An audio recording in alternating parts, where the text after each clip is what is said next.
Hello, America. I'm Mark Levin. Our number is 877-381-3811, 877-381-3811. Well, I want to thank you, Levinites. Man, oh, Manischewitz. You went to Amazon and Barnes & Noble and these other sites, and you were pre-ordering the book. Debuted at number 2, even though the book doesn't come out for a few months.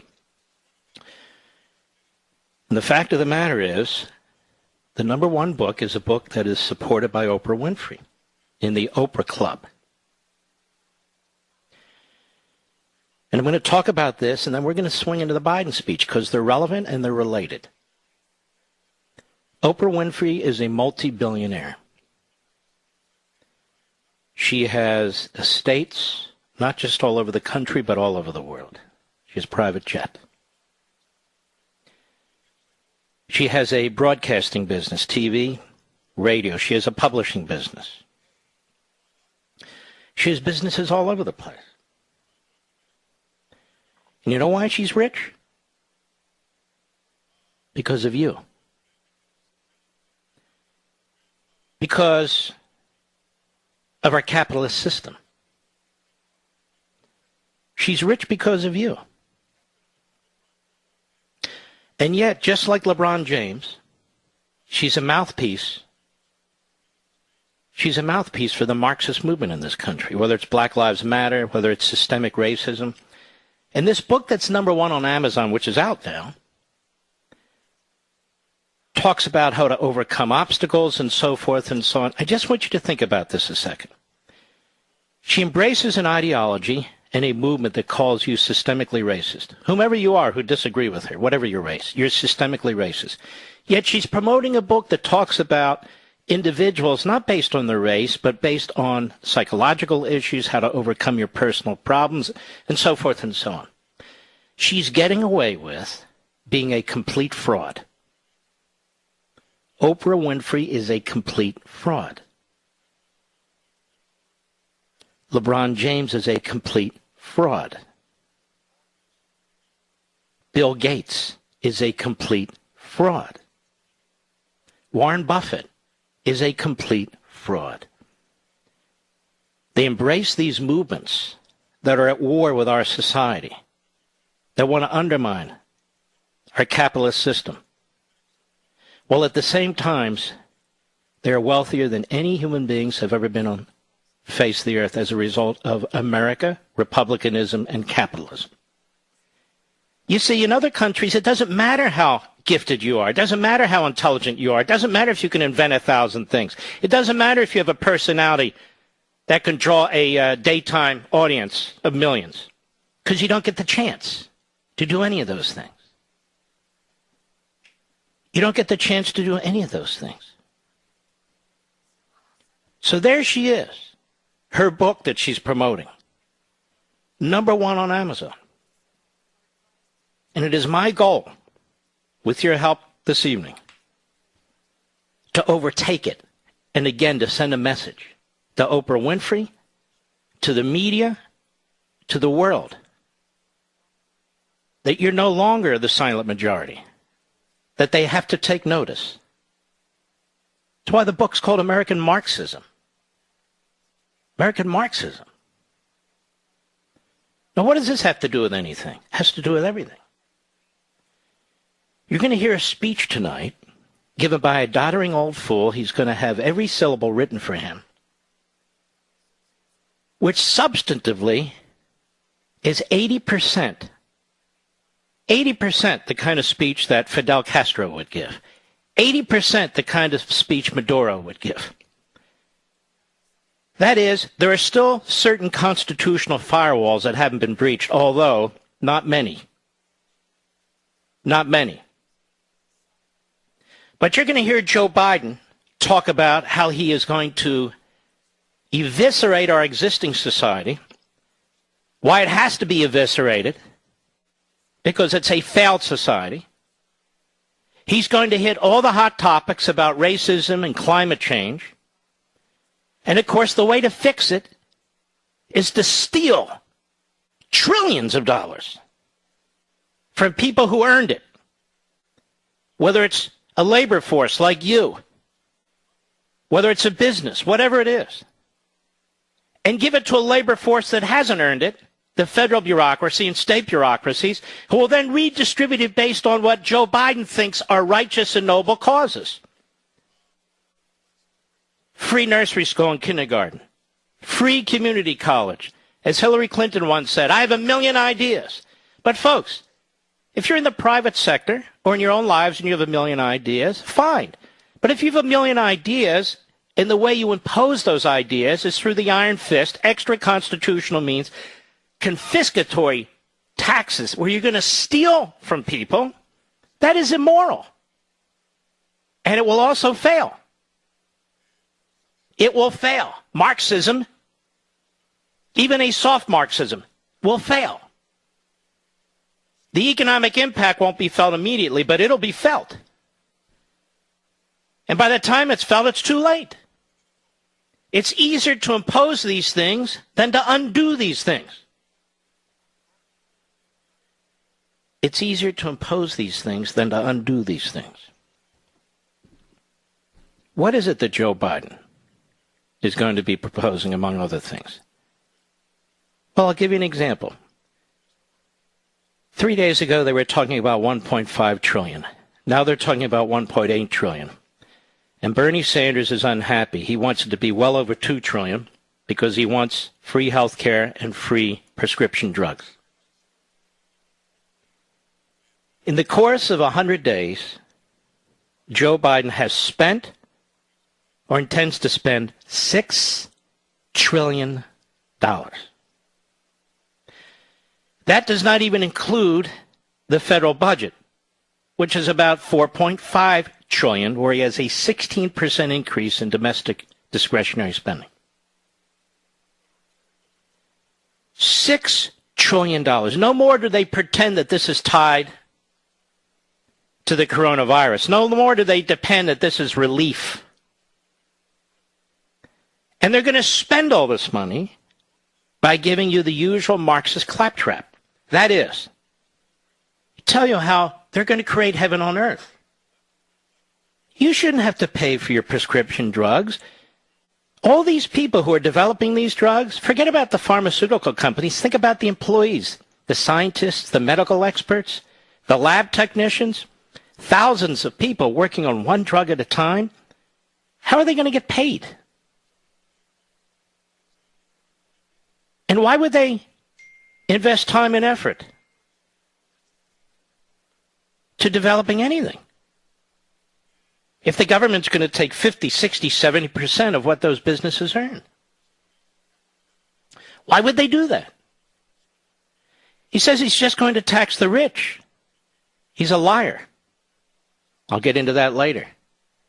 Just remember, Joe Biden's always been a liar, and so is the left. What else are they going to do? He won't secure the border. They're undermining law enforcement. They're pushing critical race theory. They want to destroy our constitutional separation of powers. And you should hear some of these proposals he has in here. Let's go through some of them. And remember, I want you to listen to the speech in the context of a Marxist ideologue, because they're going to reject, no, we're not Marxists. We're not saying that we should own the production and we should own these businesses. Of course you're not saying that, but you're doing it through the back door. I said this is American Marxism. That is an American form of Marxism. That's what we have. These are the arguments. He's going to talk about taxing the rich. He's going to talk about the poor getting all these so-called benefits. He's going to pretend he's going to leave the masses, that is, all of you, alone, when in fact that's an impossibility. You're his target. You're his real target. He's going to talk about the environment while he's driving up energy prices, electricity prices. The price of gasoline is going up. The price of food is going up because everything's related to energy. He's going to pretend, like the worst of the Marxists do, that he's doing it in the name of the people, that he's doing it for the people. He cares about the people, when in fact it's the people he wants to control and his party wants to control. Here's some of what he's proposing to do, according to The Hill, because it was already released. It calls for a $200 billion program offering universal pre-kindergarten for all 3- and 4-year-olds. Well, that'll be great while they're learning about transgenderism and they're learning about critical race theory so they can help them hate themselves and hate other people. So we're going to expand public education and public control of your children. Free, universal, pre-kindergarten for all 3- and 4-year-olds. $109 billion for tuition-free community college for any American who wants it. $85 billion to increase Pell Grants to benefit low-income and minority students. Now, I could have sworn we just spent hundreds of billions of dollars in 2 multi-trillion-dollar bills for education, particularly public education and so forth, but it's not enough because they can never be satiated. And more than $4 billion in funding for larger scholarships, certification, and support programs for teachers because they're doing such a swell job. They're going to build on provisions of the American Rescue Plan. That was the first multi-trillion-dollar bill, you remember, where he was rescuing America? By extending the Affordable Care Act premiums, their tax credits, indefinitely. Make the earned income tax credit expansion for childless workers permanent. Just so you understand, because most of you aren't receiving this, that's basically a welfare payment. That's basically a welfare payment. So what they're saying is if you don't have children and you earn under a certain amount, you will permanently receive this extended, increased sum of money, cash. Child tax credit fully available to the lowest income families while extending other aspects of the expansion of the credit. So you have a child tax credit plan that will go to people who don't have children. It also calls for the creation of a national paid family and medical leave program. $225 billion investment, they call it, will provide workers up to $4,000 a month if they require leave to care for a new child, care for a seriously ill loved one, deal with an illness or another serious reason. Gee, that won't be abused by any employee. $4,000 a month on family leave. On family leave. $225 billion, that'll be a $1 trillion program before you know it. What else? $45 billion in a meals program for children. I thought we had a meals program for children. What's food stamps for? Unemployment insurance reform. Now, that'll mean, for the first time ever, there'll be now a permanent presence of the federal government on top of state governments paying for unemployment. So all you folks that need to hire workers, you might as well give it up. It ain't happening. $225 billion for investments, they love that word, in child care. $15 minimum wage for early childhood staff and expanded child care center accessibility. What they're doing now is anywhere the federal government is, they're mandating a $15 minimum wage. And the reason they're doing that is so in all these areas of our economy where you cannot pay a $15 minimum wage and you do not pay a $15 minimum wage, you will now be pressured to do it because otherwise the workforce is going to be flowing to the government, flowing to government programs, flowing to government contractors. So you'll be competing with them. And there's much more. And Bernie and the others are very upset that it doesn't basically give free health care and free drugs, expand Medicare for all, that sort of stuff. This is Marxism. That's what you're watching.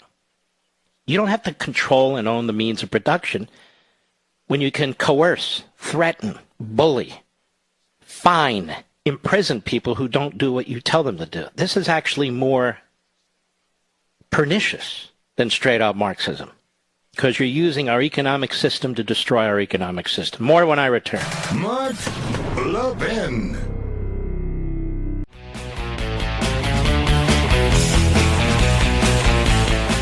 Got 2.5 more hours. There's a lot to cover. I'll get to Rudy, I promise.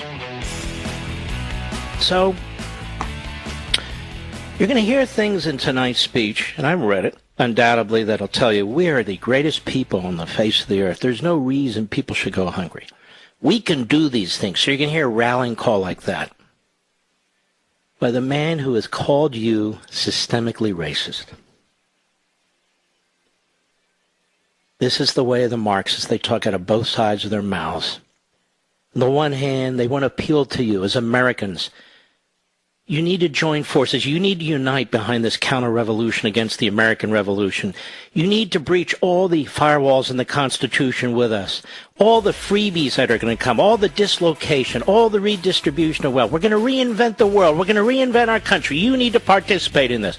Even if you lose your job, we're going to create millions of jobs. You'll get a new job. Don't worry. You'll get a new job. You can't pay health care. You'll get health care. Don't worry. Don't worry at all.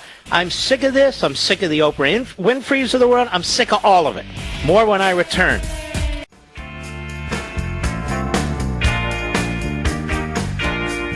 Mark Levin, a proud fanatic for the Constitution. Call him now at 877-381-3811. So we are systemically racist. We're systemically racist, right? And yet we make Oprah Winfrey a billionaire. We make LeBron James a billionaire. We make these corporatists wildly wealthy. We provide all the money and have to pay all the debt of all the reimagining that's going on outside our constitutional order to pay for Joe Biden's legacy, to pay for Marxist Bernie Sanders' agenda. And yet you are systemically racist. What's wrong with you? We have to reimagine you. Now, isn't this about as preposterous, absurd, insane, and unhinged as it gets? They rely on the vast majority of the American people to pay for everything, to do everything. I'm not just talking about white people. I'm talking about hardworking Americans. And so, as a result, they're going to tax us. And the more successful you are, the more they're going to tax you. Doesn't matter if you've invented something that's absolutely essential to this society. Doesn't matter how many people you employ. Doesn't matter how many people for whom you contribute pension money and medical expenses and all the rest. People can put food on the table. No. You're successful. You have to be punished. Says whom? Says unsuccessful people who succeed at one thing, politics. Marxism. You're not going to hear a word tonight about the federal government taking over. That is, owning the means of production. What you're going to hear is the federal government controlling it, regulating it, taxing it, directing it, as if it owns it. So what's the difference? Fundamentally, there is no difference, except this is more pernicious. They want you to believe that we're not autocrats, Joe Biden and the rest. We're not Marxists. What kind of a joke is that? We're just telling people what to do, how to do it, when to do it, where to do it, or telling them what they can't do, when they can't do it, how they can't do it. Really? Is there a huge difference between the two? In the end, they violate your individual liberty, your unalienable rights, your property rights, your Constitution. That's what you're going to hear tonight with the right frame of mind. When he's up there talking about what he's going to do to rejigger society, to re-engineer society, racial equity, economic equity, and all the rest. When you hear all that, that's not the brainchild of a man who's a half-wit. In fact, he's a nitwit. Where did they get this stuff from? And why do they pretend they don't get this stuff from you-know-who? Well, it's time to speak the truth. We have an incredible anomaly going on. You look at the Amazon The richest man on the face of the earth. He's a liberal. He owns the Washington Post. And at the top of the list of books right now is a book promoted by Oprah Winfrey. So you have Marxist-oriented surrogates, Marxist mouthpieces, people who have earned a fortune off the backs of you because of what you do on Amazon, because of what you've done with Oprah. You've made these people filthy rich. And they turn around and they dismiss you. This has to stop. This has to stop. Never again should an Oprah Winfrey book club book be number one on the Amazon list. Never again. Some people out there, some of you, not many, but some of you, you're thinking, boy, she is terrible. And then you'll buy a book she recommends. Why? Why? Talks about systemic racism. She's into that whole movement. She's into that whole movement. Multi-billionaire. Lives better than kings and queens before her. Thinks she did it all herself. You did it. You did it. You like Oprah. You like the way she ran her shows. You buy the book she recommends. You watch the shows she promotes. But she hates many of you. She despises many of you. She throws in with the racists and the racialists. With Black Lives Matter. The corporate Black Lives Matter. She's been pushing these white systemic racism books left and right. Did you know that? She has their authors on her different platforms. She said it was a great awakening to her. Great awakening to her. And yet there she is. Squeezing every penny out of the system. There's Joe Biden and his party. They'll be jumping up and down like clapping seals. About all the ways Joe Biden is going to punish you. All the way Joe Biden is going to steal from you. Your labor, your intellectual and physical labor, where you get up every morning and you work and you come home every evening and you're a law-abiding, tax-paying citizen who was trashed by the Democrat Party. You're trashed by the Marxists for who you are. Your skin color. You're accused of slavery. You're accused of segregation. You don't even know what the hell they're talking about. But that's you. You're painted as a reprobate, especially if you supported Donald Trump. You're lower than low. You're lower than dirt. But they're happy to steal your money and redistribute it. They're happy to increase your taxes. This has to stop. It's time for some pushback. We need to expose who these people are. This isn't just your old Democrat Party. These aren't old-fashioned, traditional liberals. No. That's not what's going on here. With the class warfare, with the race warfare, with the open borders, with the attack on capitalism, the attack on constitutionalism. No. That's not what's going on here. And then when you look at this, they don't have a mandate for any of this. They almost lost the House. There's a 6 or 7 person majority for the Democrats. It hasn't been closer in 100 years. It's 50-50 in the Senate, and our Constitution gives the vice president the tie-breaking vote. They're hanging on by their fingernails, which is exactly why they want to kill the system and replace it with something that gives them the hammer and the sickle, where they're in charge of everything. That's the speech you're going to hear tonight. And they're going to wrap it in the usual crap that the Marxists wrap it in. Which is what? We're doing this for the people. It's time for reform. It's time that we move into the 21st century. It's time that we do this. It's time we... No. What about liberty? No. I wonder how often you'll hear that word. What about private property rights? You work your whole life, and you know what they want to do? Massively increase the estate tax. Well, don't worry, that's just for millionaires. Let me ask you a question, many of you out there. Have you seen the inflation growth of the value of your home? You have local assessors who work for counties and cities, and they're driving up the cost of your home so they can get more taxes from property taxpayers. You. All of a sudden you turn around, wait a minute, my house is worth $60,000 more. Oh, yeah. But you can appeal, don't worry. You can take time off from work. You can appeal. You can spend time. You can get lawyers. You can write letters. We're not going to change it, but you can do that. You can go to your school board. You can, hey, you just said my house is worth X, Y, Z. Now my property taxes are going through the roof. Well, you got to pay for the streets and the cops. Okay. So what does Joe Biden say? He looks at a farmer.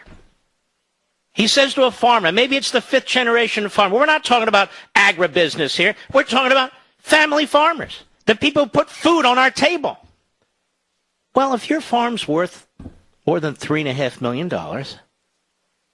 we're going to whack the hell out of you. We're going to hammer the hell out of you. Even though you've been paying property taxes, state income taxes in most states, federal income taxes, taxes. When you die, we're going to lower the amount that you can pass on to your children to $3.5 million. That's the value of your farm. And we're going to increase the tax above that amount to 45%. So, if your farm's now worth $4.5 or $5 million, but you're not worth, in terms of liquid money, cash, $4.5 or $5 million, your property has been deemed to be worth that amount. If you can't pay the taxes on the difference between 3.5 and 4.5 or 5 million, they're going to take your property from you. And that's why we lose family farms. And Joe Biden thinks this is a great thing because that's one of his proposals. He thinks it's swell. If you have a small business and you keep pouring your capital back into the business over and over and over again, you take a little salary out for yourself and pay a handful of employees, it's same thing. You're going to lose the business. Now, people never lose food stamps. They never lose welfare payments. They never lose free this and free that. It's always increased. Oh, well, we need free nursery school and kindergarten. Oh, well, we need free community college. Oh, well, we got to wipe out your student debt. Oh, it's only the people who break their asses trying to make a living, trying to put some money together for their children and their grandchildren, who are following the rules and paying the taxes and don't ask for a damn thing. They're the ones who lose everything. There's never any cuts when it comes to public sector unions. There's never any cuts when it comes to the bureaucracy. There's never any cuts when it comes to these handouts in these programs. The more and more people who are on the dole, the better. Well, don't tell me that's capitalism, and don't tell me that's constitutionalism, and don't tell me that's Americanism, because it's not. And you're going to hear this all night with this buffoon who wants to be greater than Franklin Roosevelt. A real head case. I'll be right back. Mark Levin.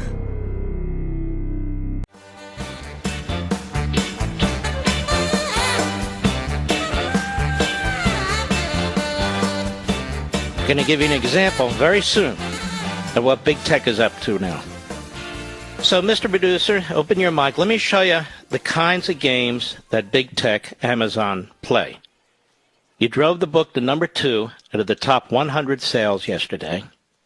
I'm talking to you about let's overtake Oprah and her hypocrisy. Enough is enough, which means those of you who are going to order, please pre-order now. The retail price is $28, but what happens is during the pre-order period, if they discount it, it goes lower. You get the lower amount in the end when you receive the book. But order your first edition copy. If you're going to get it, please get it now. If you're going to get several copies and give them out to your college students or high school students so we can get this mission underway so the silent majority is not silent anymore. So we are sharing the tools that we have to understand what's going on at a very substantive level and what we, you and I, me and you, are going to do about it. Please pre-order now. Now, you moved it to number 2 in one day. Mr. Producer, what did Amazon do to try and slow that down? They just did it. What did they do? So yesterday, when you typed in American Marxism on Amazon, you were number 4. You were 4th on the list. Today, when you do the same thing, you're number 14 all the way on the bottom of the page. So they changed the algorithm in response to you, my audience. Now, some people would say, all right, I'm going to walk away. I'll do that. No. We have to defeat them. We can't get rid of Amazon. Amazon's not going anywhere. We have to defeat them. We have to show them that we have muscle, that we have power in numbers. We don't care if they put it number 14 on the list or number 4,000 on the list. The book's called American Marxism. It's written by me, Mark Levin. It's easy. You type it in, there it is. And that what I'm hoping is in response to their change in their algorithm, and in response to Oprah Winfrey, multi-billionaire hypocrite, who throws in with the counter-revolution and systemic racism while she's taking your money, I'm hoping we have enough grit and enough strength that if you're going to buy the book, pre-order it now. Amazon.com, Barnes & Noble. There's other places that have online opportunities, too, to do it. There's others, too. But so when you listen to Biden tonight, I want you to think about what I've been talking about today, what I've been talking about yesterday. Again, I've barely touched the surface of the surface. But listen for the buzz phrases, the buzzwords, the oppressed and the oppressor, the rich versus the poor. He's in it for the people and the middle class. On the one hand, we have a severe systemic racism problem in our country. On the other hand, we Americans, we can do all these things. You'll hear him talking out of both sides of his mouth. Just keep notes, even mental notes, about what's going to take place here. And everything he advances involves the growth of government, involves taxation, involves bureaucrats, not liberty, not the private sector. And then he will claim on top of it all, as if you don't understand, as if you don't get it, that he's going to destroy millions of jobs. He won't say that, but he's going to create millions of jobs. Because government creates millions of jobs, doesn't it? No, it doesn't. When has government done that? When has government done that? I want you to keep in the back of your minds, particularly you folks who work with your hands on assembly lines, in the energy sector, in the smelting world with steel and so forth, people who make automobiles. He's going to lie to all of you. He's going to tell you, people in the coal mines, people in the oil fields, truckers, electricians, roofers, plumbers, construction workers, people who lay asphalt for our roads and everything. Listen to what he says, because you're the target. You're the enemy.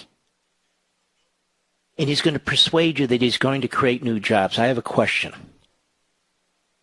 He shut down that Keystone XL pipeline. How many jobs did the government create for those people who lost their jobs? Not one. No, you don't understand. How many good paying, not just jobs, we're going to create good paying jobs. How many did they create? None. This is an attack on the industrial heartland of the country.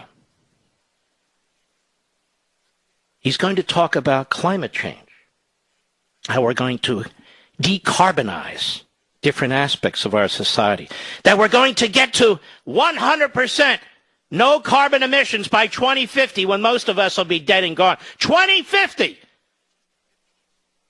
Oh, how's he going to do that? I'll tell you how he's going to do that. He's going to turn the greatest, most vibrant economic system on the face of the earth that has provided more wealth and more opportunity to more people than any other system on the face of the earth. He's going to turn us into an impoverished state. We've heard this crap in Venezuela. We've heard it in other places, too. And you're going to hear Joe Biden speak and go on, and I want you to think about something else. China is going to have a more capitalist economic system by the time this fool is done than we will. I'll be right back.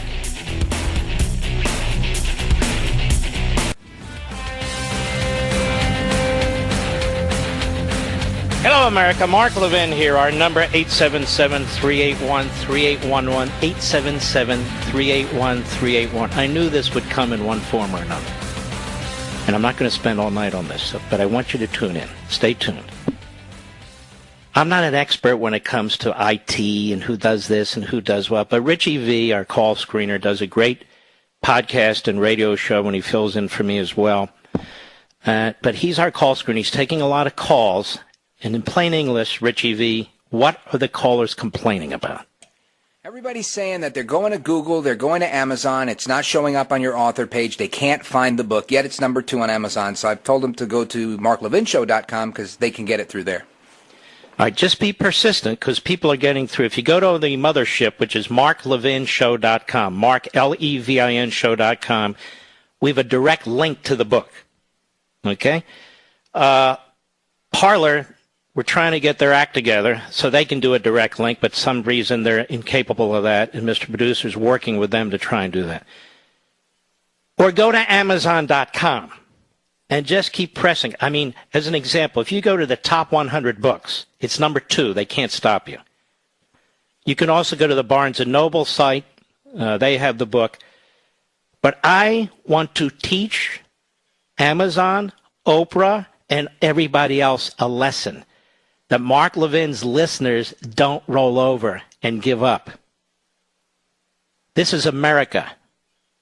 And by hook or by crook, if we want to read something, we're going to read something.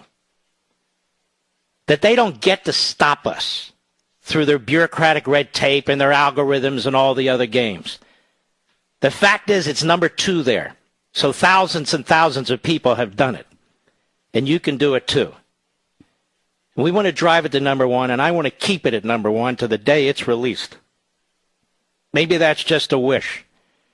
I told you before, this is the most important book I've ever written. It truly is. And I understand I'm putting my head into the mouth of the tiger. I got that too. But that's the way it goes, and that's what we're going to do. And we're going to do this together. Just remember, my name, the name of the book, American Marxism, and you may have to play with it a little bit, 3 or 4 or 5 minutes to eventually get there. I'm sure Oprah doesn't have to do that. But you will get there. And the pre-ordering of the book, I think, is very, very important to send a message again. By the way, the message apparently, Mr. Producer, has already been received. They don't want it to be number 1. It's quite obvious. Otherwise, why play games? I can't wait for the media to start writing stories about, oh, they're paranoid. I'm not anything. People are calling in and telling us. Mr. Producer's trying it. He's telling me. Mr. Callscreen is trying. They're telling me exactly what's going on. You can try it too. But you will get there eventually. And I would encourage you to do it. The sooner, the better, quite frankly. All right. Speaking of technology, since my computer doesn't work, many times I do the show on my iPhone. I have to read what's going on my iPhone. It's really quite remarkable. But it is what it is. Now, Biden's going to call for $4 trillion in new spending on top of the over $2 trillion he's already spent. He will act on his own. If Congress doesn't act, he may well say that. And again, what is that indicative of? He's going to propose more and more spending, more and more government, more and more freebies. I mean, how hard is that? But on top of that,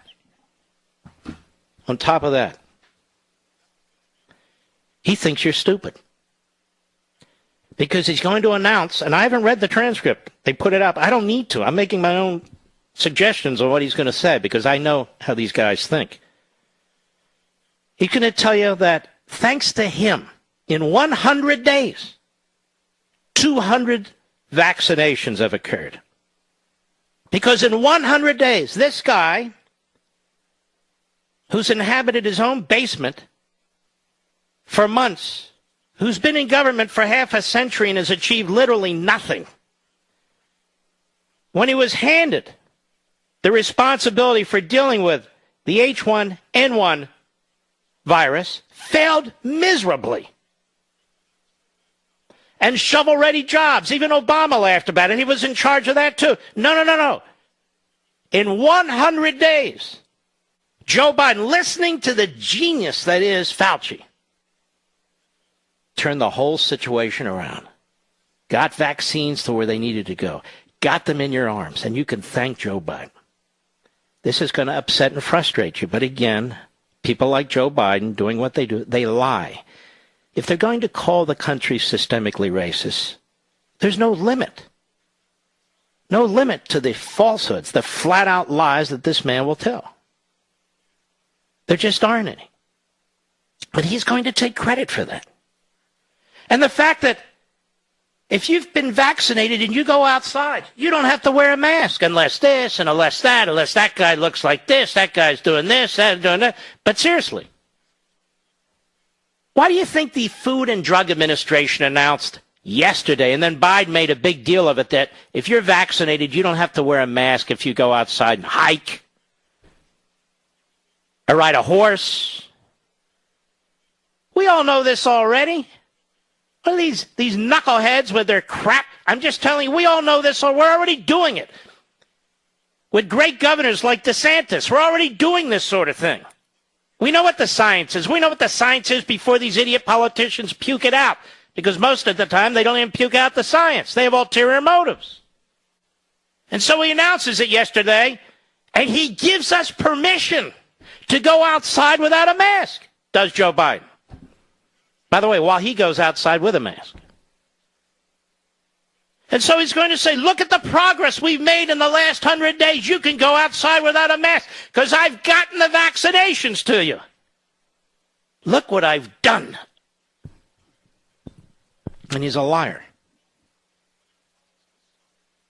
As I pointed out, when Johnson & Johnson was suspended in giving out its vaccines, and by the way, as a result of that, hundreds and thousands of vials of that vaccine spoiled. They were already in the delivery chain. They spoiled. Imagine how many other people would be vaccinated today with that, but for the suspension. And as I told you, 10 days later, they said, well, that's all right. We'll put a warning on the package. Well, we don't read the package. You know, you put out your arm, they stick the syringe into your bicep or your shoulder, whatever the hell they do. And that's that. Oh, let me read the package. And so that delay was absolutely unnecessary. When you have 1 in 7 million people who have a blood clot, and we don't even know if that's a direct causation. How do I know that? Because that's what the experts just said. Now, Joe Biden didn't do a damn thing. Donald Trump wouldn't have tolerated that for 1 minute. Not for a minute. Joe Biden's beholden to the bureaucracy. The Democrats are beholden to the bureaucracy. That is their army. That is their muscle. That's the Democrat Party's muscle. When a Republican's elected president, he looks over his shoulder and he's going, holy crap. There's a million ways here to be sabotaged. When the Democrats elected, he embraced, these are my people. I've created these departments and agencies. There's no problem at all. Let me create more of them. More and more and more of them.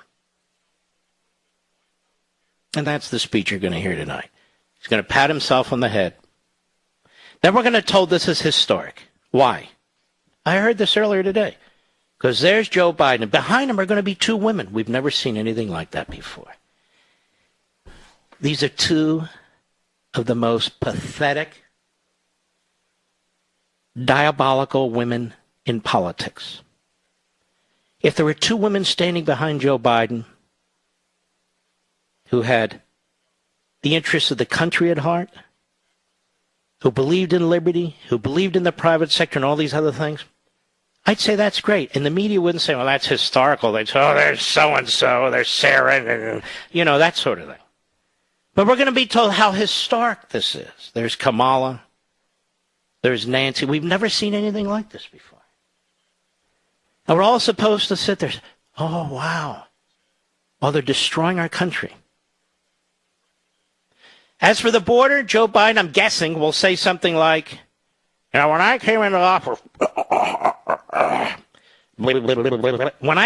office, the prior administration destroyed our immigration system. They destroyed our border. I have to put it back together. I'm doing everything I can to fix it. That's what he'll say, something to that effect. We Americans, our values, we have to be humane. Wait a minute, I thought we were systemically racist. No. We have to be humane. Anybody who wants to come to the country who's escaping this or that, we have to let them in. Now I'm totally confused. Most of those people coming in are brown and black people from south of the border. Not all, but most. I thought we're systemically racist. No, you don't understand. These are our values. And plus, we're systemically racist. Wow. Very confusing, isn't it? Doesn't matter. I'll be right back. Mark Levin.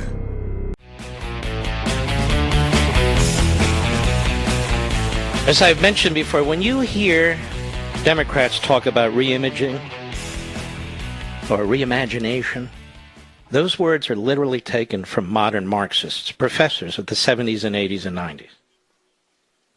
They use these phrases all the time, as you'll see in my book.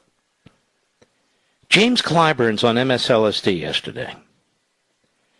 And I want you to listen to what he has to say. And I want to thank Breitbart. I want to thank Right Scoop. I want to thank others for linking to the book, too. It's very early in this process.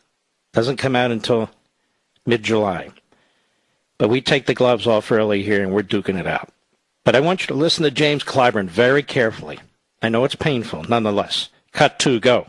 And I think we will go out and explain to the American people that we have got to reimagine a lot of things in this country. So we have to reimagine a lot of things in this country, ladies and gentlemen, says James Clyburn. We have to reimagine a lot of things in this country. Not just the police. No, we got to reimagine everything. Everything under the rubric of infrastructure.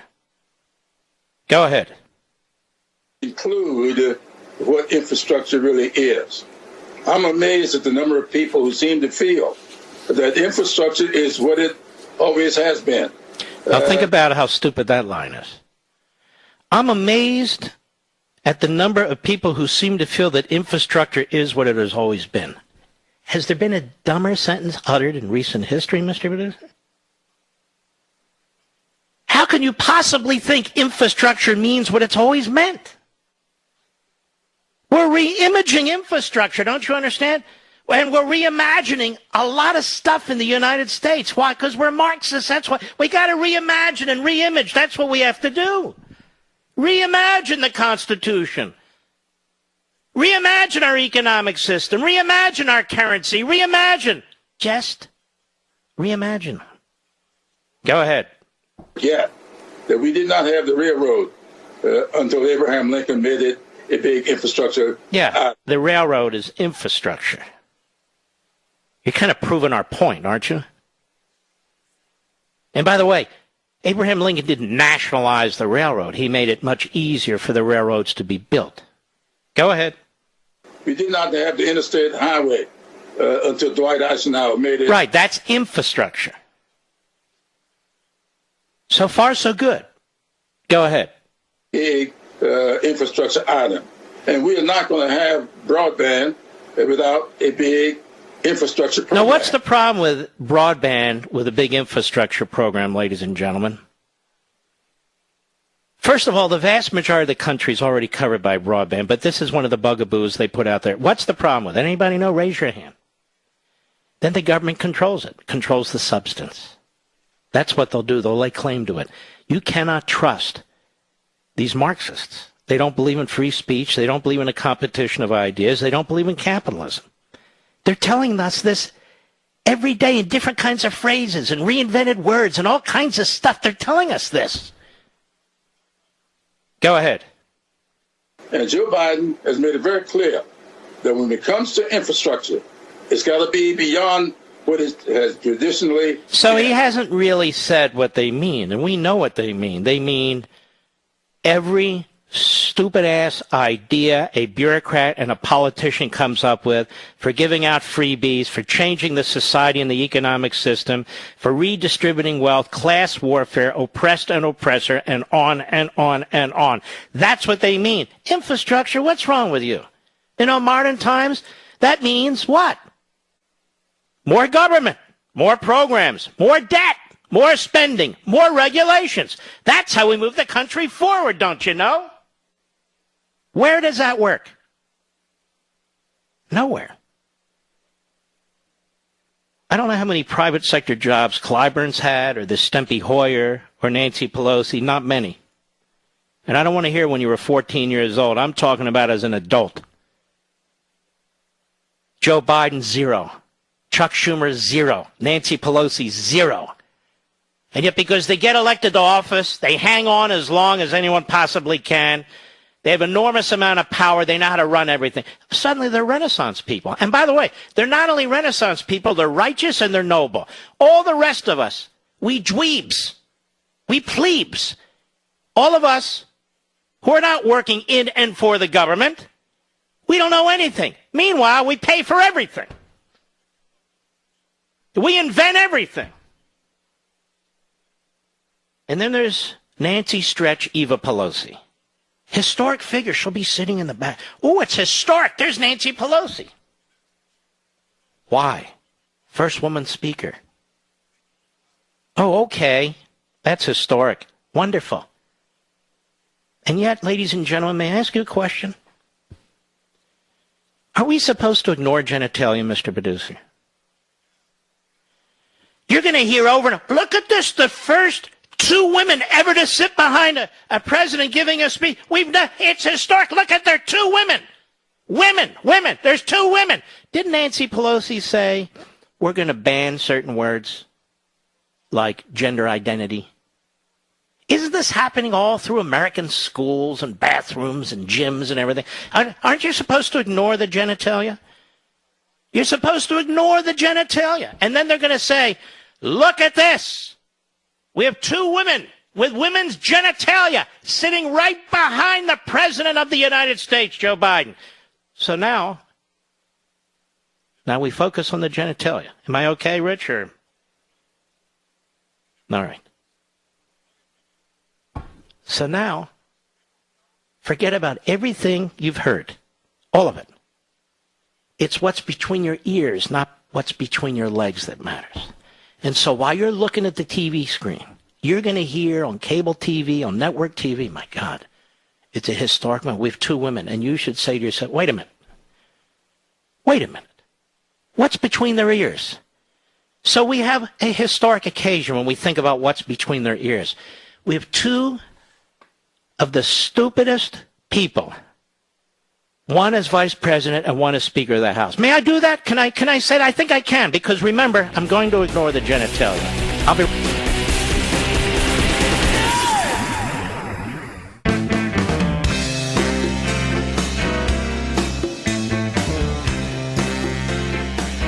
Mark Levin, the research arm of conservative media. Call in now, 877-381-3811. Biden is going to claim that he rescued a nation in crisis.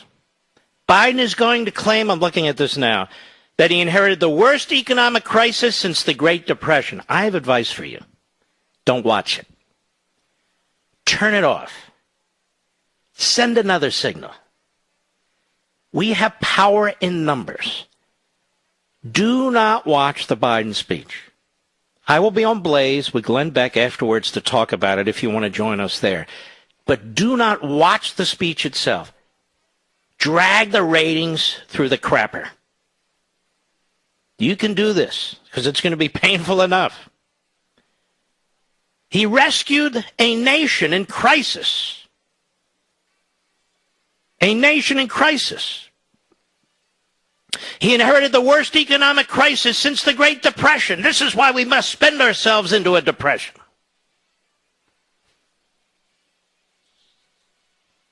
Telling you. They've got to create crises. They have to make it look so awful, so horrific. You have to turn to government. You have to surrender your liberty. Even your job. Come on, folks. Is it really that good? Look how horrible this world is. Oh, it's disaster. But we're Americans. Let's pull together. But it's a disaster and you're systemically racist. But we're Americans. Let's pull together. This is what you're going to hear. And I want you to remember when you watch this man, he was part of Jim Crow. He tried to destroy Bob Bork. He tried to destroy Clarence Thomas. He's accused of sexually raping a former staffer, molesting her. This is a man who stole words out of Robert Kennedy's mouth. This is a word who stole words out of Neil Kinnock's mouth, who was the labor leader in Britain. This is a man who was a plagiarist and got caught in law school, but was given a second chance. This is a man who's lied about his background, who's lied over and over again, and that's before he was a half-wit. Nothing he says is true. Nothing his party says is true. Drive down their ratings. Don't watch it. Tune me in afterwards, or somebody else, or nobody else.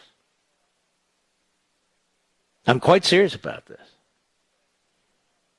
He's going to lie. He's going to create or reimage what's taken place. In 100 days, he saved this country. In 100 days, we've never seen anything like this. He's got historians telling him what to say, these left-wing, phony, kook historians. He's going to have a slobbering media. 98.7% of the media will be writing down everything he says and saying, my God, we've never seen a president like this. Joseph Robinette Biden Jr. I'm telling you, I know. Yes, indeed. Yes, indeed. They'll only get away with this for a while. We are poised. We are onto them.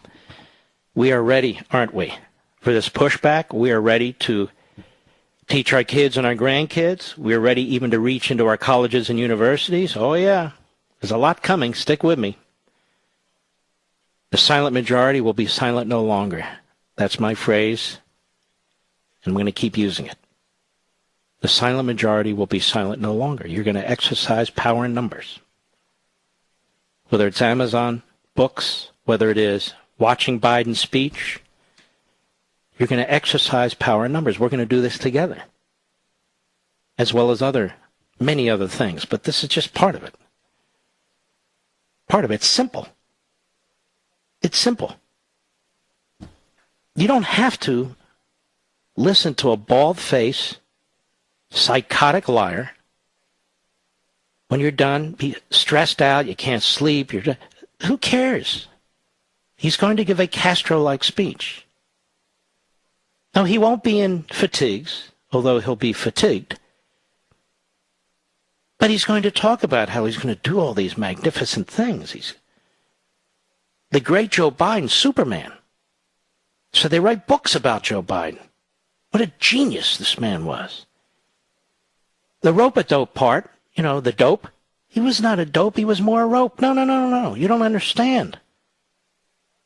It's greater than Franklin Roosevelt, greater than LBJ, greater than Obama, greater than Mao, greater than Stalin, greater than Castro. We've never seen anything like this before. And we're supposed to cheer it. Chuck Schumer, one of the truly grotesque politicians of all time. Not to be outdone by the others. Here's what he had to say at a press conference today. Cut 3, go. After one of the most difficult years in recent memory, the first 100 days of the Biden presidency and the new Senate Democratic majority has seen the country turn a corner. Slowly but surely, we are proving to the American people that government and the Senate can work for them. And we're seeing shots in people, vaccines in people's arms. We're seeing money in their pockets. We're seeing small businesses and restaurants open up. It's amazing. The Democrat governors shut down these businesses. The federal government, Biden and Kamala Harris leading the pack, telling people not to come out from under their tables. Vaccines in people's arms that they had nothing to do with this administration. Nothing to do with. Zero. And in fact, to the extent, or at least to a significant degree, when you have anti-vaxxers out there, part of that's due to Joe Biden and Kamala Harris and Fauci himself. I mean, why get a vaccine if it's political? That's what they said for months. Or why get a vaccine if you have to wear a mask? Or better yet, a burqa. Really quite shocking.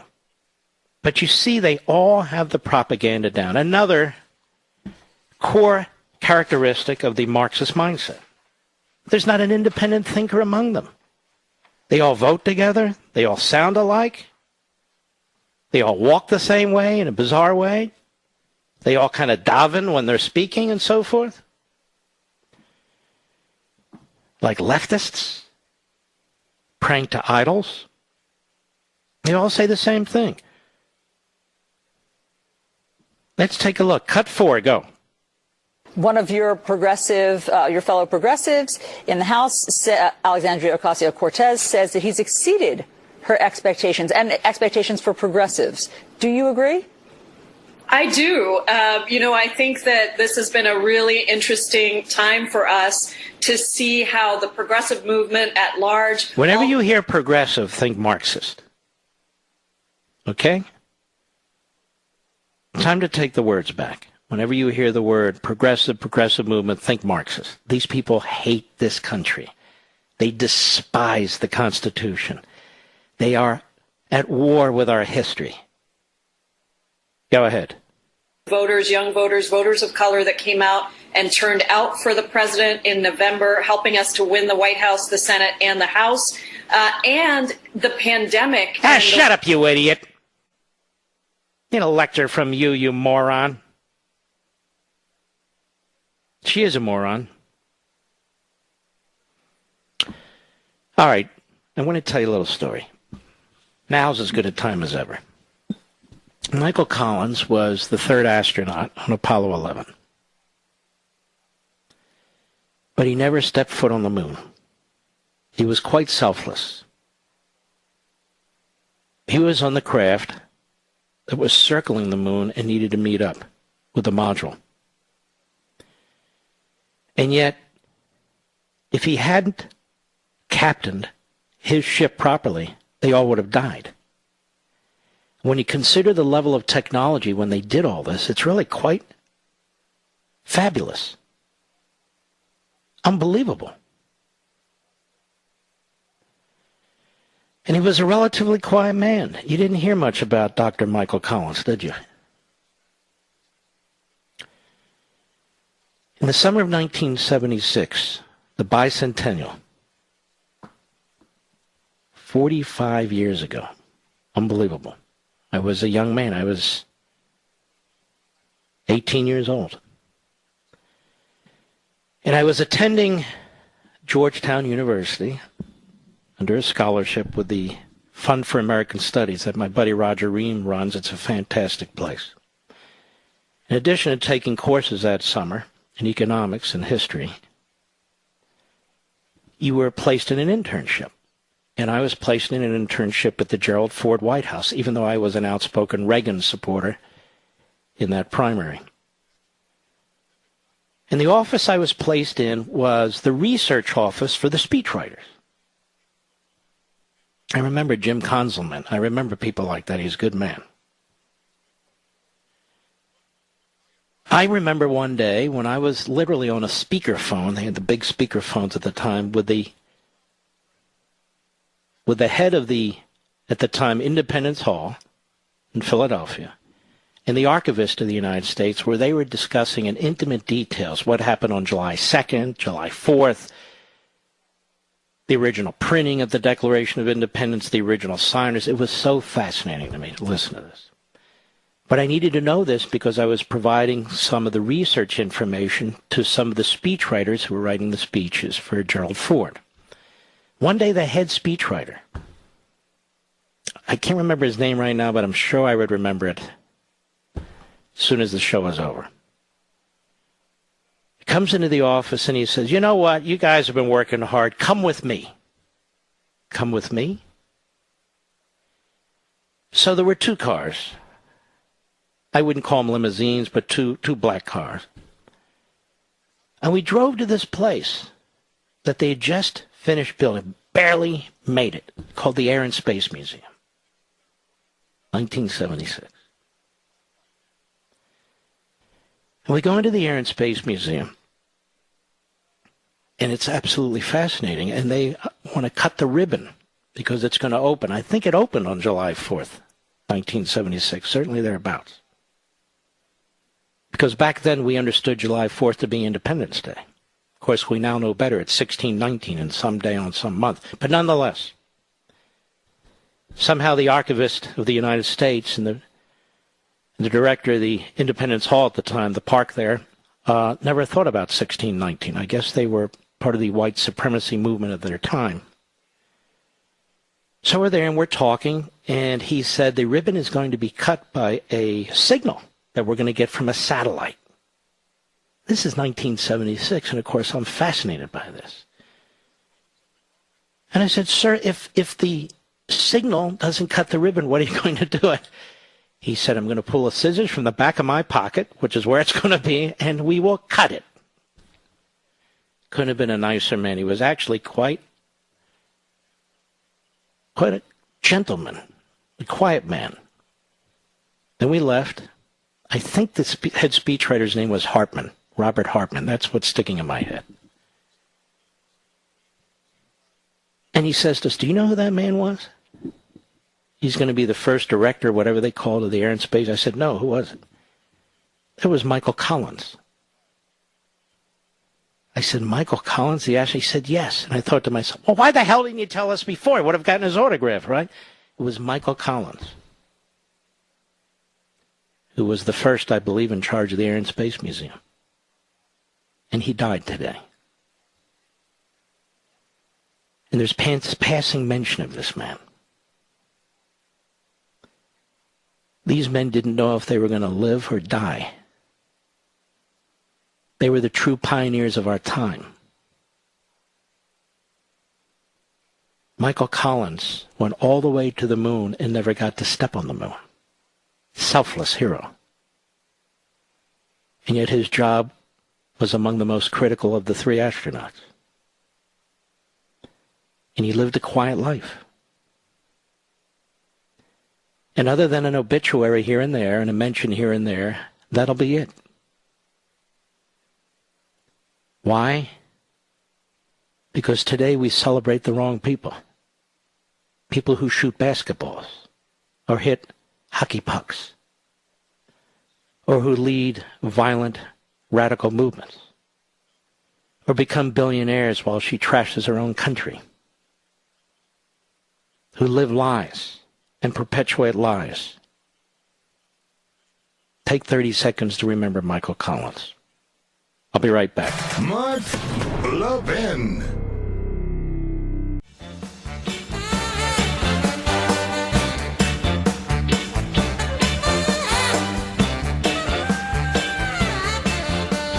The Capitol building tonight will be surrounded by National Guardsmen, who, of course, are systemically racist, but nonetheless are necessary to keep the order because they're patriotic. I know, it doesn't even make any sense. National Guardsmen are there because, no, I don't know, actually. What a joke. Well, let's talk very briefly about Joe Biden's first 100 days. What do we know? We know that he was handed an economy that was about to explode in terms of growth. We know that he was handed hundreds of millions of vaccine shots. Those are two big things. He was handed an economy that was about to explode with growth. We knew this from the Congressional Budget Office, among others. It's exactly what's taking place. And more than one vaccine and hundreds of millions of vaccinations. So he will take credit for both. It's like back in law school when he was plagiarizing from a student. But he will be defended by the Praetorian Guard media, and he'll be defended by the parade of left-wing Democrats. And, of course, you will be hearing his Marxist agenda from sea to shining sea. We'll be right back.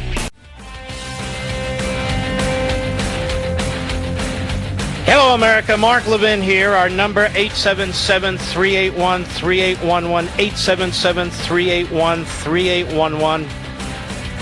According to Jim Acosta, Biden is going to refer to the January 6th actions at the Capitol building as the worst attack on our democracy since the Civil War in his speech tonight. The worst attack on our democracy since the Civil War. Not 9/11, where 3,000 of our fellow citizens were murdered, and hundreds of police officers, firefighters, emergency personnel, and others died, heroes. Not Al-Qaeda. No. January 6th. Folks, here's what I regret. I regret that we have to wait till July 13th to get this book. I regret that we have to wait, but in many ways we don't. is exactly why I've dug into this. We cannot allow these things to go unaddressed and unconfronted, unchallenged. We just cannot. And during the course of the day, you've probably heard this by now, during the course of the day, the feds did a raid on Rudy Giuliani's apartment, even though Giuliani and his lawyers said that they were available and offered to provide them with digital information and anything else. But they did one of their special raids against a Trump supporter, and they grabbed all of his electronic devices, all of them.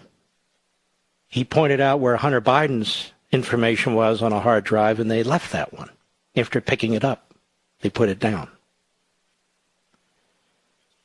Now, when you're an attorney, including for a president of the United States, there's all kinds of information on your computers and on your devices.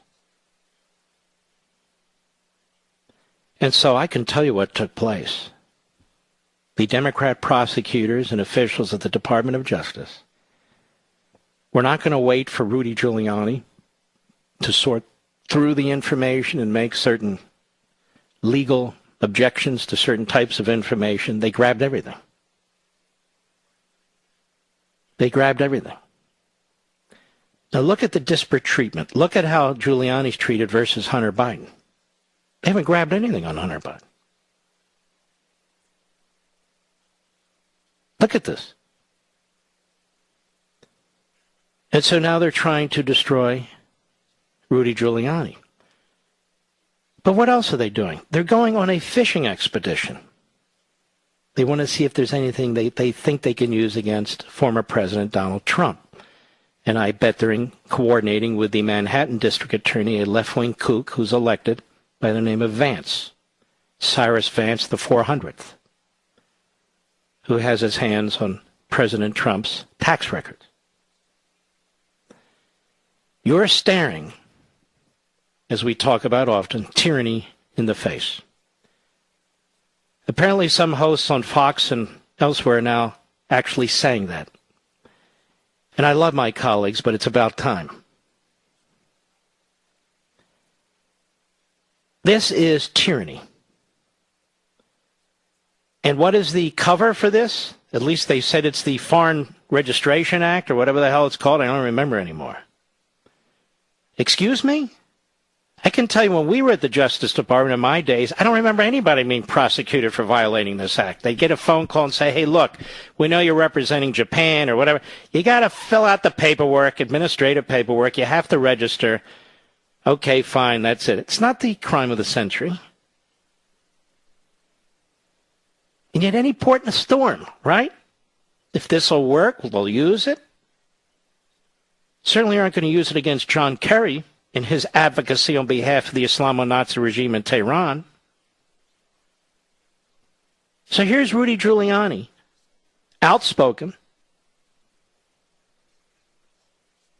Would you have ever thought 6 a.m. in the morning, they go into his home, his apartment, and they seize 2.5 to 3 hours his information. His confidential, private, in some cases, I'm sure, in many cases, privileged information are now in the hands of the Joe Biden Justice Department. How do you feel about that? The first 100 days. How do you feel about that?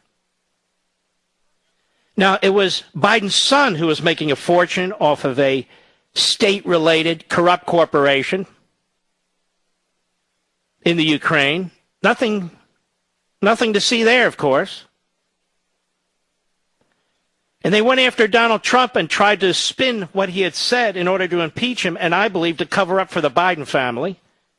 So we would debate impeachment forever and not the Biden family.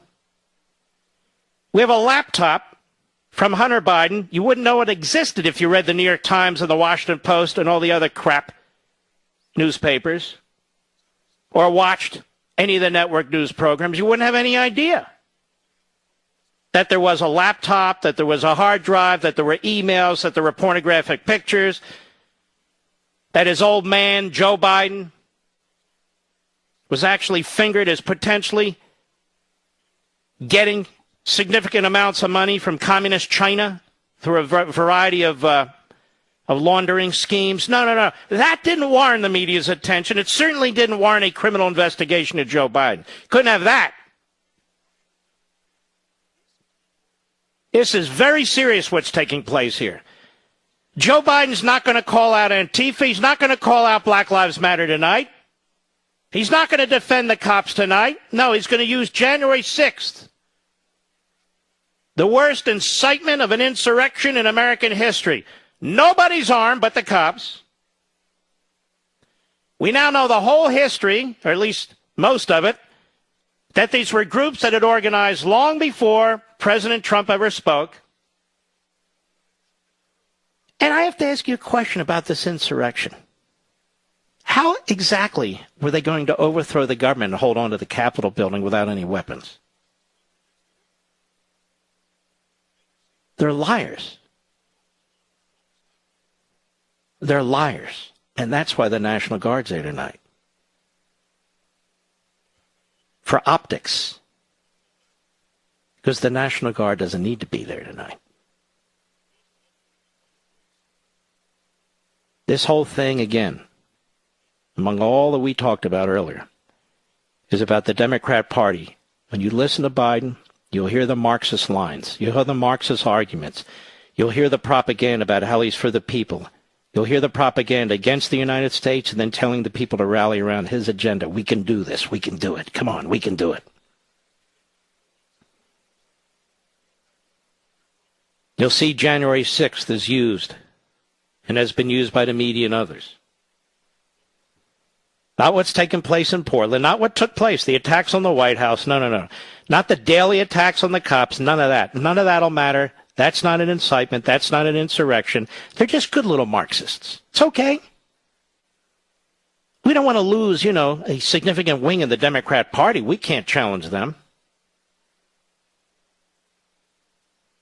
But I want you to remember who's doing the looting, who's doing the arson, who's doing the killing and the maiming, who's trying to destroy our police departments, who's pushing racism and critical race theory, who's opened the borders to whomever wishes to come in.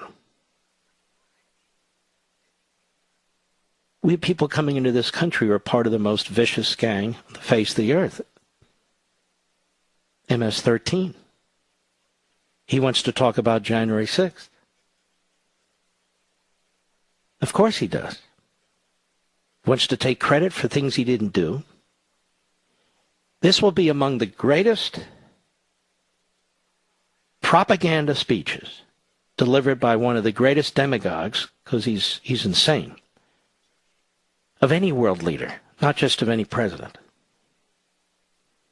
Virtually everything coming out of his mouth is going to stink of poison. If I were you, I wouldn't watch it.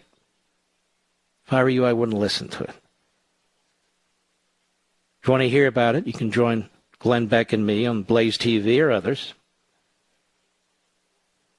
But that's like turning into a speech by Castro or Maduro or Xi or Un or Putin. Because Joe Biden fits in. Not perfectly, but perfectly enough with that mindset. I'll be right back. Mark Levin. I want to congratulate a senator from West Virginia, Shelley Moore Capito, whose father was, I think, one of the earliest Republican governors of West Virginia. An absolutely profound and brilliant tweet. She tweets out, looking forward to POTUS' address tonight. My colleagues and I hope to hear his continued commitment toward unity and bipartisan agreement on critical issues facing our nation, such as rebuilding America's infrastructure. This is a Republican. Utterly and completely clueless. And she's not the only clueless Republican. But she's among the leading clueless Republicans. Looking forward to POTUS' address tonight. My colleagues and I hope to hear his continued commitment toward unity and bipartisan agreement. Now, she knows that's BS. She posted this 25, 30 minutes ago. She has access to a transcript of his speech. It is a hideous, vile, evil speech. He is a liar 1,000 times over, and she posts this. You wonder why we're losing the battle of ideas and even our communication abilities? This is why we have to go over the heads of these fools, which is exactly what we're doing. Go over the heads of these fools. Now, have you ever heard of FBI agents being told that on a hard drive they have information about the president's son, including potential violations of our pornography laws, potentially child pornography, potentially, as well as other potential criminal acts, and the FBI puts it down and doesn't take it with them? Have you ever heard of such a thing? Think they would do that to any of the Trump kids? Oh, look at that, a hard drive with potential crimes in there. No. Put it down, Frank. Okay, Seth, I'll put it down. And then they grab all of Giuliani's stuff, knowing full well he's advised the President of the United States as his personal lawyer. The Democrat Party is a party of Marxist mobsters, and they want to grow this government. And you're going to hear them talk about free this and free that. The bottom line is they want a massive centralized government, bigger than it is today. They want control over every corner of our country, every town, every city, with their phony investigations of patterns in order to nationalize our cops. They don't attack Black Lives Matter, even verbally. They don't attack Antifa. They should all be tracked down and doing prison time. And they don't do it. Why? Because they want to destroy our cops. That's why. They've told us what they want to do. There's the National Guard. It's surrounding the Capitol building. Where's General Kelly now? Where's General Mathis now? Aren't they concerned now? Where are these great generals? How come they're not speaking out now? Because they're not great. Great was MacArthur. Great was Patton. Great was Bradley. Great was Marshall. Those were great generals. Instead, these men undermined us here at home domestically when there was a real insurrection taking place. They tied the president's hands. Just my opinion. Civil liberties? Are you kidding me? We have less free speech today than we've ever had. Because the Democrat surrogates, whether it's big tech or big media or big academia, they're shutting us down. They don't want to engage. They don't believe in academic freedom. They believe in the opposite. You want to see the old Soviet Union? Walk onto the campus of most colleges and universities in this country. You want to see useful idiots? Go to basketball games and baseball games and hockey games. There's your useful idiots. Or turn on ESPN. They're loaded with useful idiots. Or our corporate boardrooms. Always looking for an angle. So coddling up to the people who are going to tax them into oblivion. Morons galore. But don't worry, Giuliani, he's a threat. Ex-President Trump, he's the threat. All of you Americans, systemically racist, who pay taxes, who serve in the military, who work your butts off, you're the problem. Don't you get it? Don't you get it? I don't know, this obsession with this anti-vaccination thing. You don't want to take the vaccine? Don't take it. But what is this obsession? I don't get it. Hundreds of millions of us have had the vaccine. You don't see any reaction, do you? Not much. I mean, do what you want. That's not my point. My point is that these vaccines have been tested more than any vaccines in human history. on live human beings. It's the biggest trial of vaccines we've ever seen. Anyway, Dr. Fauci on the Today Show. Savannah Guthrie, of all people. Cut 9, go. But isn't it a weird situation because I'm not fully vaccinated yet? I can take off my mask and walk home. She can't. Meaning her kid can't. Go ahead. I just point up that these CDC guidelines, there's some kind of disconnect if that's the situation. Well, yeah, what you're pointing out, what you're referring to, Savannah, is the top two not fully vaccinated that people can go out without masks. If you walk, run with members of your household, attend a small outdoor gathering, fully vaccinated with friends. Then after that, everything has a mask on it, as you're showing correctly now on the screen. This guy is such a marble mouth. I'm so sick of it. And he should have been, he's discredited already. Yes, Savannah. If you can understand what the hell he's talking about, then you need help too. I'll be right back. Mark Levin, the champion of liberty and true conservatism. Call Mark now. 877-381-3811. Joe Robinette Biden Jr. is headed for the Capitol building, ladies and gentlemen. Now, I understand that the press had to show their credentials. That is, their IDs. I understand even members of Congress to get in had to show their IDs. And so apparently showing IDs is not systemically racist under these circumstances. However, if you're asked to show an ID to vote, that obviously is systemically racist. Well, I'm not buying that. So we have to see what's going on in the Capitol and realize they're all systemically racist because they're asking for IDs. There's no question. I mean, what if you don't have an ID? What if you don't have an ID? I'm sure if Liz Cheney is there, as soon as Biden mentions January 6th, she will jump up and applaud. Not because she supports what took place there, but she attacks President Trump for having caused it, despite all the evidence to the contrary. Despite all the facts. Doesn't matter. All right. Let's take some calls. Let's see here. Let's go to our friend Jim, Brooklyn, New York, the great WABC. Jimmy, how are you? Hello, Mark. Boy, you really got your finger on the pulse of this revolution. Boy, we're in big trouble. You know, in the past, for several decades, the communist press, American communist press, was always talking about cutting massive cuts to our military budget to fund social programs, anti-poverty programs, food programs. Well, Biden's doing it by spending the money first on these poverty programs. That's going to force a major cut in our military, just as our enemies are getting stronger militarily. They're getting crazier because they know they have America really on the ropes. Boy, we are really in serious trouble, Mark. I know you get it. Yeah. Well, I appreciate it, Jimmy. You've been very solid all these decades.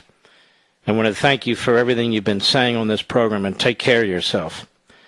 I want to go to Mary Jane, Rancho Mirage, California, XM Satellite. Mary Jane, how are you?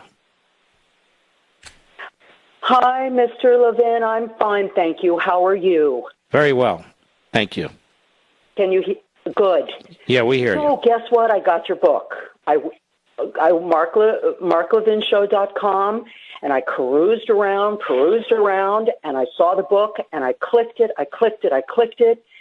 and somehow, magically, it went to Amazon, but then it disappeared. I kept looking, kept trying, kept doing, and I ordered the book.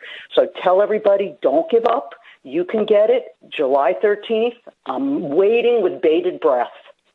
Well, you're very kind. Some people are having no problem at all. Some people are facing serious obstacles. This is really so corrupt. And I just hope everybody listening to this program during the course of the last 3 hours are going to go there and do it. Don't get chased off. Don't give up. There's no reason Oprah should be at the top of any list. She's intellectually corrupt. And to live life one way and to preach a revolution another way, enough is enough. You folks have made her extraordinarily wealthy. stop contributing to it. We need to demonstrate to Amazon that no matter what they try, no matter what they do, I knew something would happen, that they don't get to dictate to us either. Most important, even more than any of that, is what people will find in the book itself. As I said, I believe it's the most important book that I've ever written, bar any. And I believe it'll provide all kinds of information. It'll open people's eyes in ways, even if your eyes are open, that you may not have thought about before.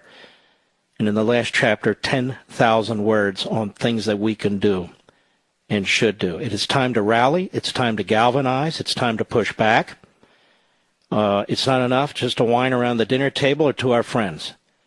And I'm hoping this book winds up in the hands of college students, high school students, obviously all of you folks out there. And the more we can get out there, 1 million, 2 million, whatever it takes, ideas do change a country.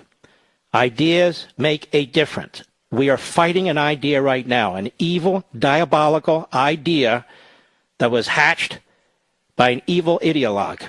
And we must push back. We must be armed. And by armed, I mean with knowledge, and I mean with the ability to save what is left of the system against those who are destroying the system. So no, we don't preach violence here. Violence is what the Democrats do, whether they're called Black Lives Matter or Antifa or whatever they are. I want to thank you very, very much, Mary Jane. You take care of yourself. And I want to thank all of you folks who've so far gone ahead and pre-ordered a copy of this thing. This is what we're going to do. This is I hope it's as effective as Thomas Paine and his pamphlet.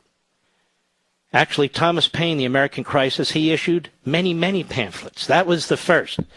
But he issued over a dozen of them. And they had an enormous impact on the country. It had enormous impact. And I hope it helps law enforcement. I hope it helps people all over this country to galvanize and to rally and to do all these things that we can do that we're not doing, that we'll discuss once the book comes out. And that's what I'm hoping for. Otherwise, I wouldn't have written it, because we don't need just another book. We don't need just another book. We just don't need such a thing. A reminder, after Biden speaks, I will be on with Glenn Beck on Blaze TV. Blaze TV. You can go to levintv.com and work your way through there if you like. You know, if I were a Republican senator, not. If I were a Republican House member, not. I wouldn't even attend this thing. Remember how they boycotted Trump's inaugural address? They never gave the guy an inch. They never gave him an opportunity, ever.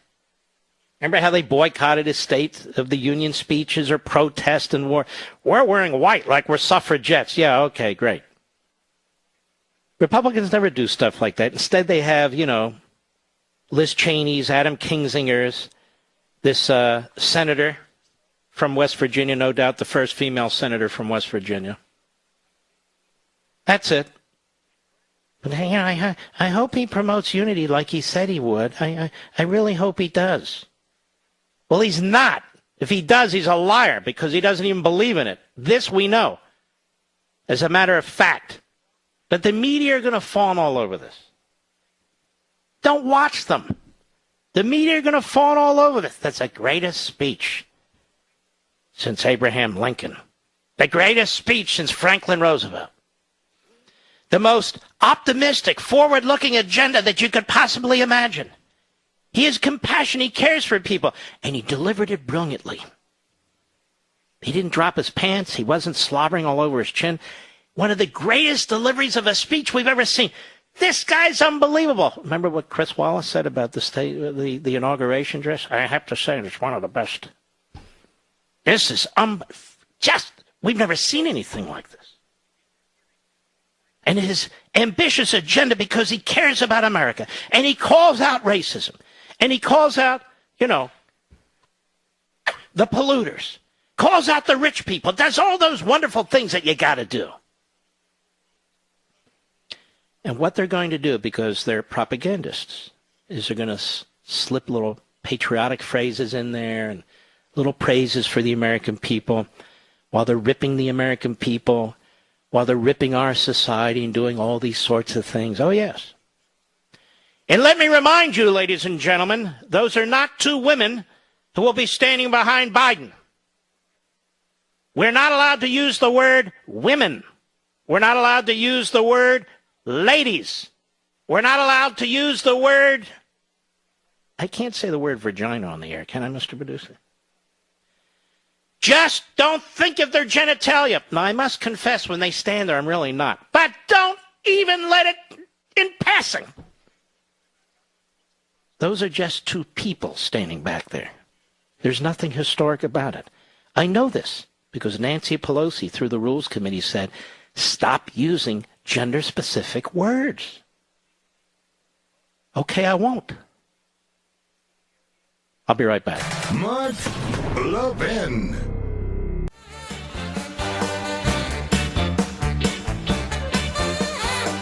Well, as I look at the screen, to my horror, in many ways, it looks like one of these old Eastern European communist confabs where this case, the Democrat Party is standing in instead of the Communist Party of this country or that country. It's kind of what we're looking at here. You know, when Donald Trump would give his State of the Union addresses, they would trash him relentlessly. Every year, he gave a State of the Union address from 2017 to 2020. And our brothers and sisters at Newsbuster put this little montage together to remind you of how they treated President Trump. Cut 13, go. And to me, it sounds like a speech that was written for someone that he was reciting. And there were some big words and big phrases that I don't think that he actually connected to if you just listen to the speech. This was a speech written by a college student for someone else, trying to use big words to impress that the person who was reciting it did not know the meaning of the words. One thing's pretty clear, John. He did not unify that chamber tonight. George, I've never seen anything like it. Right now, the Democrats have basically run for the exits. Again, sort of stoking, I think many would say, racial tensions by bringing up this issue of kneeling during the national anthem. If the president met with me after the speech, I would say to him, well, that was how not to give a unifying speech. So he mentioned Obamacare, the ending of Obamacare, divisive. Mentioned the tax cuts, divisive. Mentioned a whole rift on immigration, divisive, in the national anthem, divisive. But I don't remember a time when you would watch a State of the Union address being delivered by a president who is, I guess you could say, actively betraying the country. How can anyone see this as a good speech? How can anyone see this as unifying when he is spewing out lies to the American people? Lying. His data is wrong. His concepts are based on incorrect facts. This is an angry, racist platform. I saw this as a psychotically incoherent speech with cookies and dog poop. And while, yes, he was trying to make appeals to the African American community, it can't be forgotten that he was awarding the Medal of Freedom to Rush Limbaugh, who has a history of making derogatory comments about African Americans. I wonder how much of that you're going to hear. You're not going to hear any of it. Because the media in our country hate America. And they'll do anything to defend the Democrat Party and this president.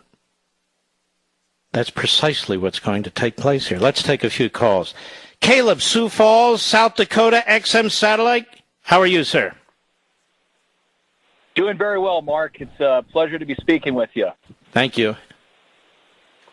Yep. So as you know, there's a lot of tension going on in the nation. I just want you to think about this for a minute. From the minute the Star Spangled Banner was written up until this point, we've had many great things happen.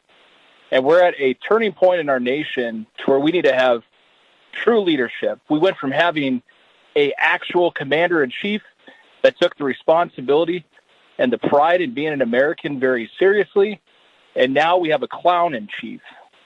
Because Biden is not taking care of the border.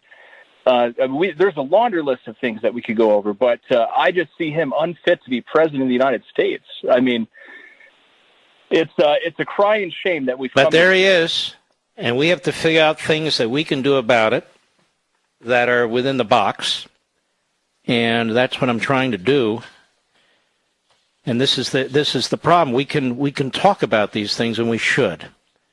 But we're going to have to do more than that. We're going to have to take it apart, see who's involved, what's going on at the local, state, and federal level, and build it back together again. That's what's going to happen. And so whether he's unfit for office and all the rest of it, I don't disagree with you one iota. But this is what we have. This is what we have to address. This is what we have to confront. And this is why Amazon's screwing around with my book. It's okay. We'll get through it. We've got more important things to do, and that is we're going to wake up our neighbors. We're going to wake up family members. We're going to wake up our friends. We're going to galvanize. We're going to rally. And I don't mean just go to rallies. That doesn't do enough. We're going to rally in defense of our country, and we're going to go on offense. That's the game plan, fundamentally, generally understood. I want to thank you, Caleb, for your service, too. Take care of yourself. Let us go to Jerry, Passaic, New Jersey, the great WABC. Go right ahead, please. I'm gonna order several of your books. I have 5 grandkids, and the oldest one's in high school, so I'm going to make sure I give her one and give the other 2. And I have all your other books except for Men in Black. Mm-hmm. And I hope they've been useful. Oh, they've been extremely useful. In fact, I confronted 2 other people this week. I'm a cancer survivor, so I have to tell you what happened. Wow. I went to my doctor for a checkup, my radiologist and oncologist, there's other idiots in the office. I'm saying, you like the way the country is being run?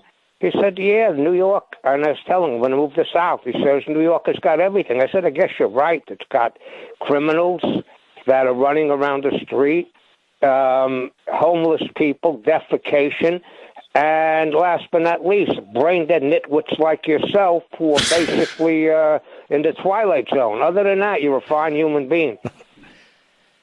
I like you. That's good. You got spunk. That's what counts. Thank you for your call. I've got to run. Don't get mad at me. Let's see if they comment on Dr. Biden's clothes,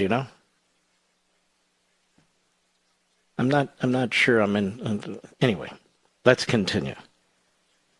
Well, we only have 40 seconds? All right, ladies and gentlemen, I'm going to have to go. What I would like you to do is not watch this. I will comment on it if you care on Blaze TV. You can head over there, or you can turn on whoever you want to listen to. But my recommendation is don't get heartburn over this. And instead, just go over to Amazon.com. If you're going to order the book, today is a perfect time to do it. We really need to join together and battle what's taking place in this country. I'll see you tomorrow. God bless you, and be well.